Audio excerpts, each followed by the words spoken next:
Ang ating kwento ngayong alay na pamana ng buhay sa panglimang season ng kwentong Pilipino sa Tagalog at Ilocano ay pinagsamang pangsyam at pangsampung mga episodes. Ito ay tungkol sa dalawang bayaning Pilipino na hindi lamang magkasama sa serbisyo noon, kundi matalik ding magkaibigan. Sa kanilang serbisyo sa bansa, pareho silang nag-alay ng kanilang buhay. Narito ang salaysay tungkol sa kanila sa kwentong pinamagatang Bayaning Pilipino sa Digmaan sa Korea, sina Conrado Yap at Jose Arteaga Jr. Sumabog ang digmaan ng Nasyong Korea magmula 1950 hanggang 1953. Ang digmaan ay sa pagitan ng Northern Korea at ang Timog Korea. Nangyari ang labanan na ito dahil sa magkasalungat na sistema ng kanilang gobyerno at sosyedad. Komunista ang Northern Korea at demokratiko naman ang Timog. Nagsimula ang digmaan sa pagitan nila noong dilusob ng hukbo ng Northern Korea sa ilalim ni Kim Il-sung ang timog na bahagi. Dahil sa pangyayaring ito, namunong maghikayat ang Estados Unidos na lider ng demokrasya sa mundo ng tulong at suporta para sa Timog Korea. Isa ang Pilipinas sa 22 nasyon na demokratiko na nagpadala ng tulong at suportang militar sa Timog Korea. Ang Northern Korea ay sinuportahan din ng Rusya at China na kapwa-komunista ang sistema ng kanilang gobyerno at pamumuhay. Ang Pilipinas ang siyang pinakaunang nasyon ng Asya at ikatlong nasyon sa buong mundo na nagpadala ng tulong na militar sa Timog Korea. Sumunod na nagpadala dito ang Estados Unidos at Britanya. Nagpadala din ang iba-ibang mga nasyon ng Timog Silangan o Southeast ng Asya ng kanilang mga sundalo sa Timog Korea magmula 1950 hanggang 1955. Dumating ang unang tropa ng mga sundalo sa bayan ng Busan noong ika-19 ng Setyembre 1950. Mayroon na noong karanasan ang mga Pilipino dahil hindi pa noon naglalaon na nagtapos ang ikalawang digmaang pangsandaigdigan. Marami sa mga sundalong Pilipino ang mga kabataan noong sila'y ipinadala sa Timog Korea. Bumilang ng 7,420 ang mga sundalong Pilipino na nambuo ng 5 batalyon na nagsilbi sa digmaan na iyon. 112 ang mga sundalong Pilipino na napatay o hindi na nakuhang mga bangkay o nahanap kaya o missing in action. 288 ang nasugatan o nasugatan ng malubha. 16 ang hindi na nahanap at naibalik at 41 ang nahuli at naging bihag sa digmaan. Sa digmaang ito, may sumibol na mga sundalong Pilipino na nakilalang bayani at pinarangalan ng Estados Unidos ng pinakamataas na gawad na maaring maibigay ng gobyerno ng Estados Unidos sa isang sundalong hindi Amerikano, subalit kaalyansa. Ito ang Krus ng Ulirang Serbisyo o Distinguished Service Cross. Sa digmaang ito, 774 ang medalya na iginawad ng Estados Unidos na Distinguished Service Cross. 13 lamang ang nagawaran ng hindi Amerikano. Ang parangal na ito ay pangilala sa kakaibang kagitingan at kadakilaan na sakripisyo sa serbisyong militar sa digmaan. 2 Pilipinong sundalo ang naparangalan nito. Ito ay sina Kapitan Conrado Yap at Teniente Jose Arteaga Jr. Namatay ang 2 bayaning ito habang sila ay nasa serbisyo bilang sundalo ng bayan dahil sa ang Pilipinas ay miyembro na ng napag-isang liga ng mga nasyon o United Nations Organization. Naigawad sa kanilang mga naulilang pamilya ang kanilang mga medalya ng parangal at pasasalamat sa kanilang serbisyo. Kasapi si Kapitan Conrado Yap bilang commander ng pang-10 Batalyon ng Hukbong Mandirigma o 10th BCT Combat Team. Nagsilbi din siyang pinuno ng platoon na nasa pangangasiwa noon ni Teniente Jose Artiaga Jr. Nakalahad sa dokumento ang pangilala sa mga nagawa ni Kapitan Yap, ang mga sumusunod na naisulat noong ika-14 ng Disyembre 1951, 1951. Ang presidente ng Estados Unidos ng Amerika sa ilalim ng mga probiso ng Act of Congress na naaprubahan noong ika-9 ng Hulyo 1918 ay buong pagmamapuring maggagawad ng bantog na krus ng serbisyo, Distinguished Service Cross, posthumously sa alaala kay Kapitan Conrado Yap ng Hukbong Militar ng Pilipinas para sa kanyang kakaibang kabayanihan sa mga operasyong militar laban sa mga armadong kaaway ng Liga ng mga Nasyon habang siya ay nanilbihan sa ika-10 Batalyon ng Hukbo ng mga Mandirigma ng Pwersang Ekspedisyonaryo ng Pilipinas o Philippine Expeditionary Force sa Korea sa bakbakan laban sa mga kaaway sa Yuktong, Korea noong ika-22 at 23 ng Abril 1951. Humigit kumulang sa 900 ang sundalong Pilipino na kasapi sa ika-10 Batalyon ng Hukbo ng mga Mandirigma o 10th Battalion Combat Team. Nakapwesto sila doon sa 3 milyang linya ng depensa sa hilagang bahagi ng Yeoncheon County, Gyeonggi. Nasa pinakadulong hilaga sila noon na bahagi ng depensa at sa mga panahon na iyon, kainitan ng bakbakan. Alam na noon ng mga pwersa ng napag-isang Liga ng mga Nasyon o United Nations Organization na gabi ang panlulusob ng mga pwersang Chino dahil alam nilang tapusin ang digmaan na silang mga komunista ang magwawagi. Nakasapi ang ika-10 Batalyon ng Hukbo ng mga Mandirigmang Pilipino sa pangalawang batalyon ng ika-65 Impanteryang Militar ng Estados Unidos. Binuo ito noon ng mga sundalong taga Puerto Rico sa ilalim ni Colonel William Harris ng Estados Unidos at nakaposisyon ang mga ito sa bandang kaliwa ng mga Pilipino. Sa bandang kanan ng ika-10 Batalyon ng Hukbo ng mga Mandirigmang Pilipino, si Kapitan Yap ang siyang posisyon ng pangalawang batalyong brigada o 2nd Battalion Brigade ng mga Turko. Sa labas ng kanilang bandang kaliwa ay siyang posisyon ng batalyon ng brigada ng Gloucestershire ng Britanya. Magdidilim na noong ika-22 ng Abril 1951 noong nagsimula ng sumalakay ang mga kalabang Chino. Sunod-sunod na ang paputok ng artillery, putok ng baril, tunog ng trumpeta at gong na sinundan ng pagsalakay nang nagdadagsa ang kalabang hukbong lakad o impanterya. Una nilang napasok ang mga Turko at nabihag nila ang mga howitzer na mga artillery hanggang sa narating nila ang posisyon ng mga unit na reserba. Bago dumating noon ang gabi, biglaan ang pagsalakay ng mga kalaban na nakapasok na sa depensa ng mga Pilipino ng ika-10 Batalyong Hukbo ng mga Pilipino. Magdamag ang sunod-sunod na pagsalakay ng mga kalaban sa kanila. Sa kabila ng patuloy na pagkakalantad na ng kanilang posisyon sa panganib at pihado ng kamatayan, gumapang si Kapitan Yap na pumunta sa bawat butas ng hukay na pinagtataguan at pinagpapaputukan ng baril ng kanyang mga kahawak na mga sundalo upang tiyakin sa kanila ang kanilang estado at palakasin niya ang mga loob ng mga ito sa pagdepensa ng kanilang posisyon.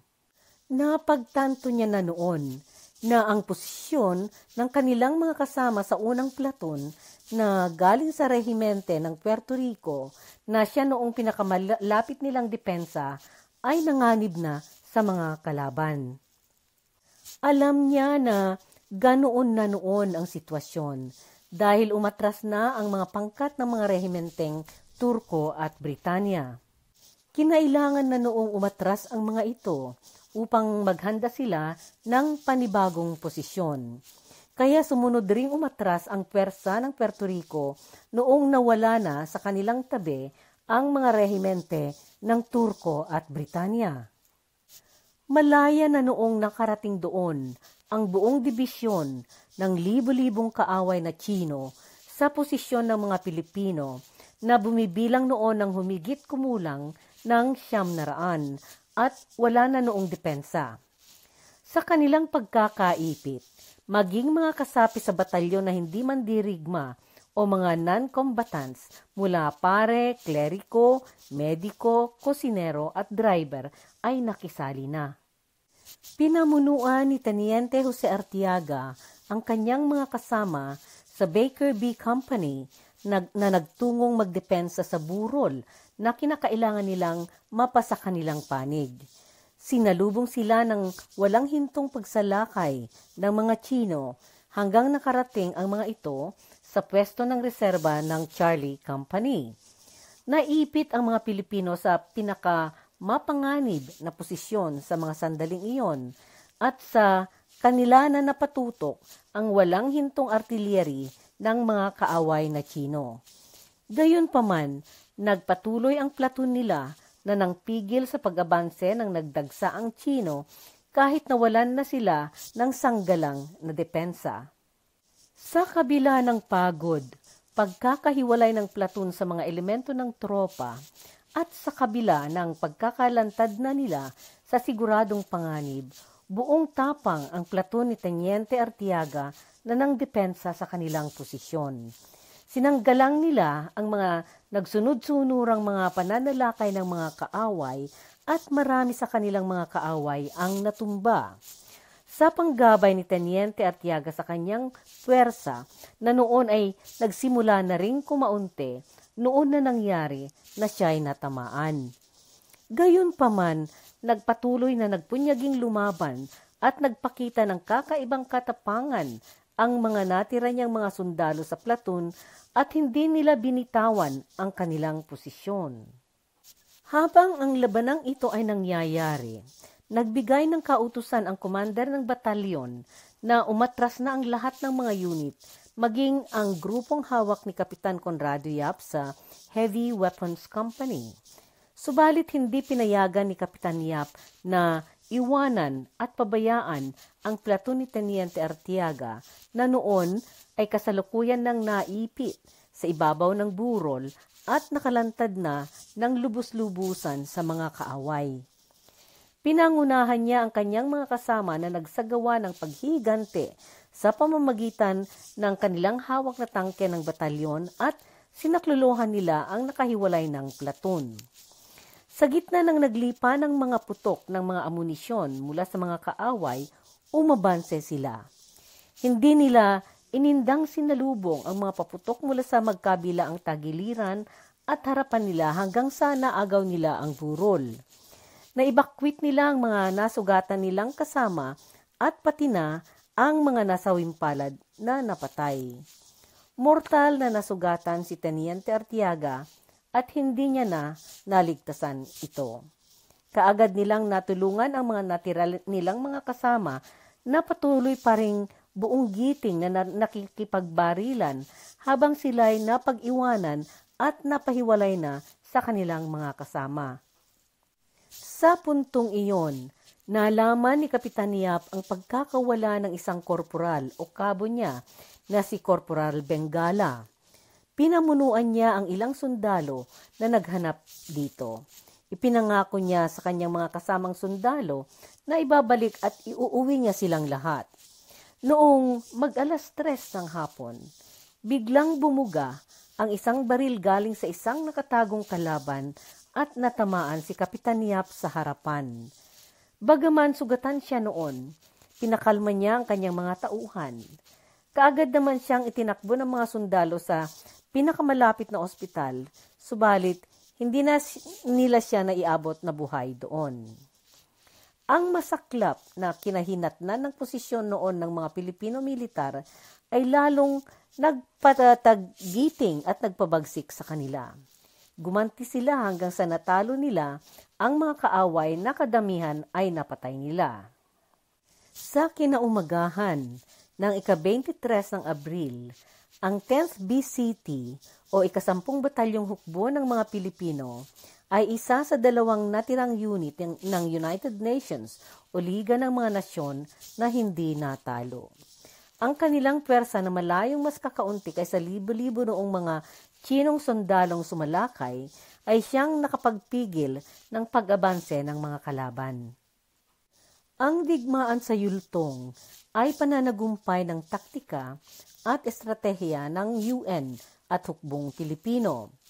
Napahinto ang mga Chino ng sandali at sinarahan ng pwersang Pilipino ang daan doon papuntang Seoul. Mahigit sa 500 komunistang kaaway ang namatay doon sa digmaan na iyon. 2 ang nabihag at naging bilanggo sa digmaan. Maliban kay Kapitan Yap at Teniente Artiaga, may 13 sundalong Pilipino ang naisakripisyo din ang kanilang buhay.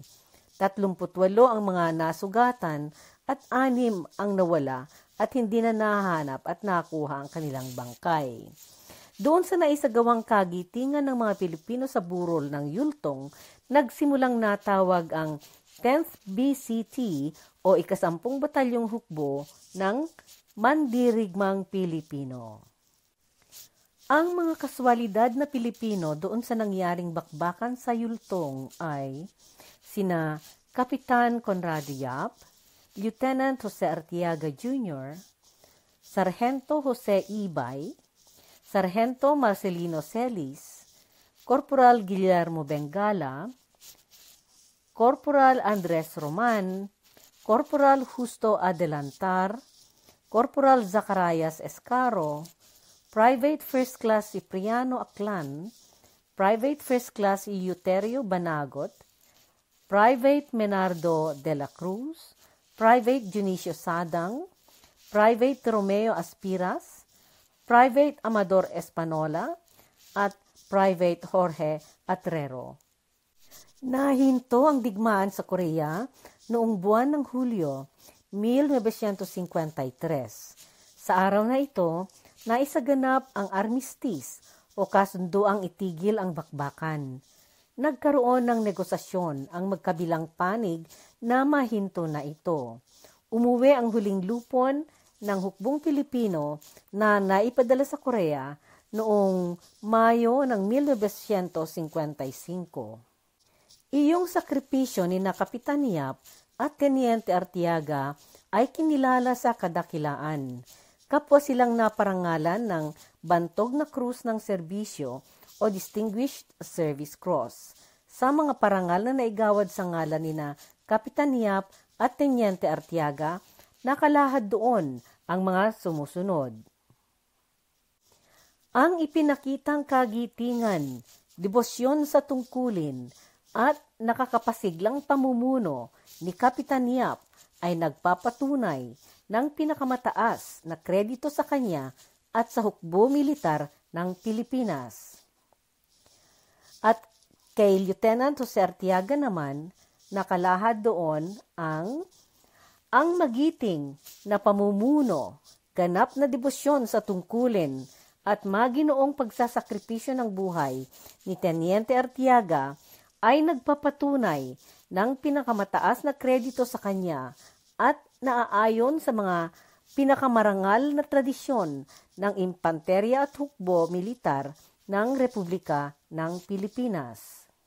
Naggawad din ang Pwersa Militar ng Pilipinas o Armed Forces of the Philippines kay Kapitan Yap ng Medalya ng Pagkabayani o Medal for Valor at bituin ng naiibang asal o Distinguished Conduct Star naman kay Teniente Artiaga. Noong taong 2018 na siyang ika-65 anibersaryo ng Korean Armistice, naggawad ang Korea ng Taejeok Order of Military Merit kay Kapitan Yap.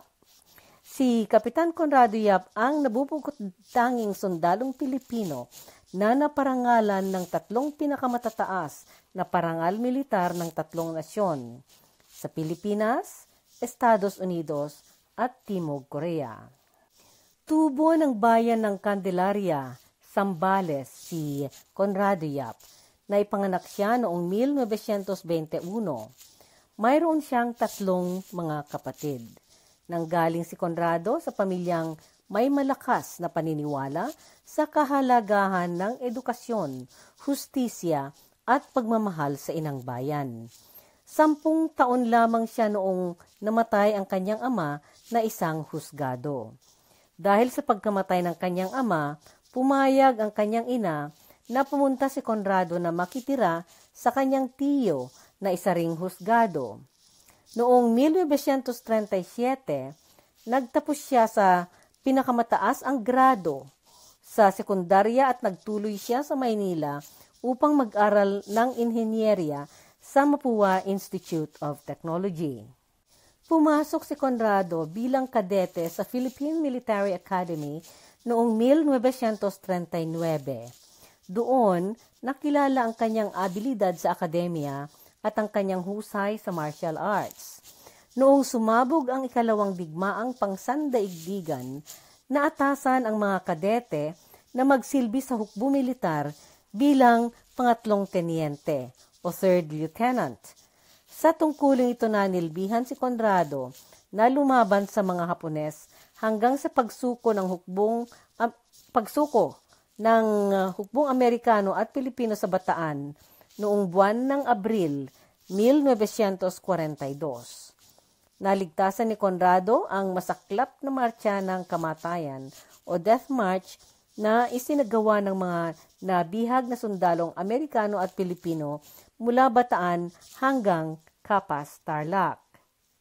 Maliwanag kay Conrado ang kanyang totoong panungkulan noong panahon ng rehimeng Hapon sa Pilipinas. Gumanap siyang pangunahing pinuno ng mga gerilya militar ng Pilipinas sa Zambales na lihim noong lumalaban sa mga Hapones.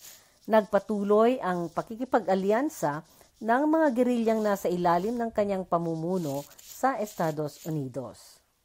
Noong natapos ang digmaan, nagpatuloy ang pagsanay at panilbihan ni Conrado sa hukbo. Noong 1948, naipataas ang kanyang katungkulan sa pagiging kapitan at siya ipinadala sa Fort Knox, Kentucky sa Estados Unidos. Nag-aral siya doon ng kurso ukol sa paghawak ng tangkeng pandigmaan. Nagtapos siya sa U.S. Army Armor School noong 1948. Noong sumabog ang digmaan sa Korea noong Hunyo 1950, pinorma ng Liga ng mga Nasyon o United Nations ang UN Command na sinapian ng Pilipinas. Bagaman mayroon na noong pamilya si Conrado Yap, sumapi ito sa 10th Battalion Combat Team bilang commander ng tangke. Lumawas ito na pumuntang nagsilbi sa Korea noong ika-15 ng Setyembre 1950. Ang kadakilaan ng pagsilbi ni Kapitan Conrado Yap ay malimit na naipapaalala maging ilang taon na ang nakalipas. Minsan-minsay na ipapaalala lagi ito bilang ulirang pagtutularan ng mga kabataan at mga umuusbong na henerasyon. Isa sa mga pangyayaring ganito ang naging karanasan ni Max Sullivan. Isa si Max sa iginagalang na institusyon ng pagsusulat at pamamahayag sa dekada ng 1970 hanggang sa kanyang pagyao noong taong 2006. Isinulat niya ang karanasang nabanggit sa kanyang hanay na sulating By the Way sa pahayagang PhilStar at nailathala noong ika-9 ng Marso 2005.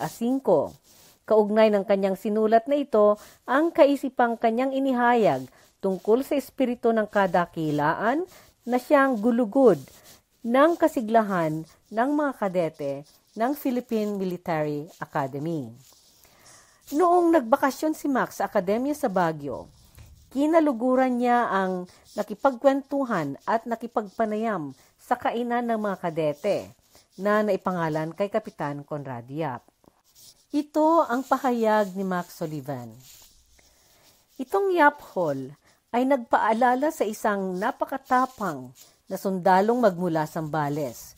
Siya ang opisyal na commander ng kumpanya ng tangke na namatay noong ika-22 ng Abril 1951 sa ituktok ng bundok sa Yultong, South Korea. Nakakalimutan kong sabihin sa mga kadete habang ako'y nagpapaligoy-ligoy na nagsalita na si Kapitan Yap ay, kung tutuusin, iniligtas niya ang buhay ko matapos siyang mamatay sa digmaan. Ganito ang kwento. Nagpunta ako sa Fordham University sa New York City dahil napagkalooban ako ng Fulbright-Smith Month Scholarship. At sa unang taon ay tumira ako sa campus ng Dilly Hall sa Bronx at sumunod ay sa Martyrs Court. Ito ay taong 1952 at 3. Kasama ko ang mga Amerikano mga kaklase ko noon. Madalas akong pumupunta para uminom sa malapit na Webster's Bar o kaya sa Greasy John's sa ibaba ng The Elevated. Isang gabi, habang kami ay nag-iinuman ng mga mangilang-ilang beer sa Webster Bar, namalayan namin ang lugar na napuno ng mga brusko, matatapang na mga lalaki. Marami sa kanila ang mga driver ng truck. Sila ang pinakamaingay at pinakamagulo sa grupo nila. Isa sa mga kaklasiko, isang estudyante sa Pennsylvania, ay nawala ng pasensya at sumigaw sa mga magugulong driver. Ang sabi niya, "Hoy, pwede bang hinaan naman ninyo ang tinig niyo? Magbigay naman kayo ng konsiderasyon, oh." Siyempre, malinaw na maling diskarte iyon dahil 8 sa mga malalaking mga mama ang tumayo at lumapit sa amin. Umuungol na nagbabanta na bubugbugin daw kami ng mga tusong asno ng mga nagkokolehiyo at batay sa itsura ng kanilang mga muscle, magagawa nga nila ang banta nila. Si Andy, si Ray at itong nangangatog na saluyot ay napaurong sa sulok. Determinado na gagawa o mamatay, malamang na mamamatay. Bigla, iyong pinakamalaki sa kanila ay naningkit na sumilip sa akin ng malapit at nagtanong, "Saan ka galing, bata?" Sumagot ako, "Sa Pilipinas." Humagalpak siya sa tawa, lumingon sa kanyang mga kasama at sa malakas na boses nagsabi, "Konting hinahon mga kasama. Tapos na ang laban. Hindi ko lalabanan itong Pilipino. Maliliit man sila, pero sila ang pinakamabalasik at pinakamatapang sa lupa." At kagaya ng karaniwang kasabihan, napatumba mo sana ako sa kahit balahibo lamang dahil sa laking gulat ko. Iniangkla niya ang kanyang braso sa aking balikat at sabi niya, "Hayaan niyong bilhan namin kayo ng inumin." Doon nagkwento na siya. Sabi niya, "Sundalo akong impanterya sa South Korea at naku, ang mga Chino ay inipit kami. Ipinagtatapon lahat ng artilyerya sa amin. Ayun ako, kasama ng mga aking platon, nagyuyumukyuk sa butas, nangangatog sa takot. Sa puntong iyon, naramdaman kong natapik ang balikat ko. Noong tumingin ako, naroon itong mababang Pilipinong kapitan na parang walang anumang nangyayari sa paligid sa kanya ang kanyang pagkakalma. Nakatayong walang takot sa kabila ng mga nangyayaring putukan at nagsabi, "Tayo, sundalo, tayo na. Hindi niyo ba alam na kasalukuyang may bakbakan?" At kumindat na tumalikod at nagsimulang tumakbo patungo sa linya ng mga kalabang Chino. Habang nagkakakaway siya sa kanyang mga sundalo na pasulong gamit ng kanyang automatic. At sa gulat ko, kami man, nagtayo ang bigla at tumakbo kasunod sa likod niya patungo sa kung saan-nasaan ang mga kalabang Chino. Aming buong platon, talaga, enterong kumpanya. Noong naagaw namin ang burol, itong Pilipino ay ngumiti sa akin. Kinamayan ako at sabi niya, "Tingnan mo, nagawa natin." Pagkatapos siya'y lumakad ng palayo. "Anong pangalan mo, sir?" Pahabol kong tinanong. Parang wala lamang siyang sumagot sa akin. "Yap ang pangalan. Basta Yap lang, galing Pilipinas." Hindi ko siya makakalimutan. Taimtim na dinugtog ng truck driver. At siyempre, lalong-lalo na tayo ang di makalimot. Mga taong gaya ni Yap ang nagpanumbalik sa atin ng ating dangal. Ipinapaalala niya na mayroong kasalukuyang nangyayaring labanan. Ngunit sa pamamagitan ng lakas loob niya at kagitingan, maipagtatagumpay natin. Sa isa ring publikasyon ng Korea, Jeongnam Daily, na nailathala noong ika-6 ng Disyembre 2020, na ipaalala iyong ika-70 na taon ng pagsabog ng digmaan sa Korea. Kinilala ang serbisyo ng Pwersang Pilipino sa nangyaring digmaan.